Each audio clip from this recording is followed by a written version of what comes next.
waxaa saylada magaalada Burco xarunta gobolka Togdheer soo gaadhay xoolo badan oo ka kala imanaya gobolada Somaliland, Soomaaliya iyo waliba dhulka Soomaalida ay degto oo dhan.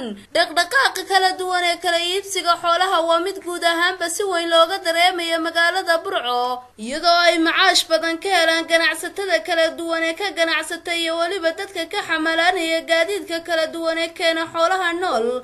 Sanad walba bishan oo kale ayaa si weyn looga dareemayaa magaalada Burco ka ganacsiga kala iibsiga xoolaha. Hanaanka looga ganacsanayo xoolaha saylada magaalada Burco oo ka mid ah sayladaha ugu waaweyn mandaqadani Geeska Afrika iyo guud ahaanba geyiga Soomaalidu degto oo dhan.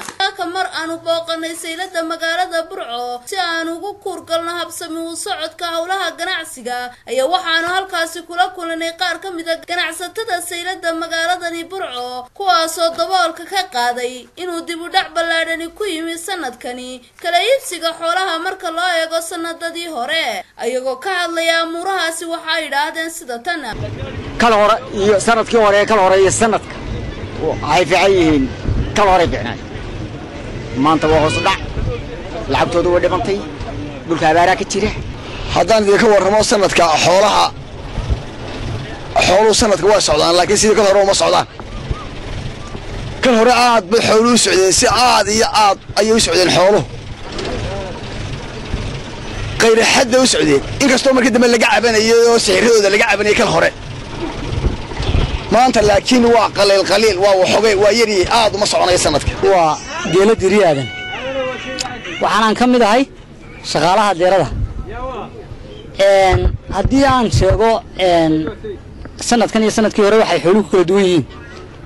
sanadkan iyo sanadkii hore waxa la moodaa in xooluhu kala badan yihiin oo uu badan yahay sanadkii hore. haddana sanadkan aad iyo aad waxa xoolaha u qaatay deerada. maanta aad arkayso inay sayladu cidlo tahay oo bannaan tahayna waxa sababay inta badan waxaa saylada weyn ee magaalada Burco xoolaha ka iibsada ganacsadaha Carbeed ee Jaabi iyo waliba ganacsadaha reer Somaliland ee Indhadeero, kuwaasoo si weyn ugu loolama ka ganacsiga iibsiga xoolaha. waxaanay xoolaha kala duwan ee uga yimaada guud ahaanba dhulka Soomaalidu ay degto. sayladani xoolaha ee magaalada Burco waa ay ka duwaneed sanadihii hore marka loo eego sanadkan oo uu ka muuqda hoos u dhac ballaadhan saaka markii aanu booqanay sayladani. dib u dhacan ay ganacsatadu ku sababeeyeen inuu kor u kac ku yimi cashuuraha lacagaha lagu kordhiyay xoolaha nool ee la keena sayladani magaaladani Burco.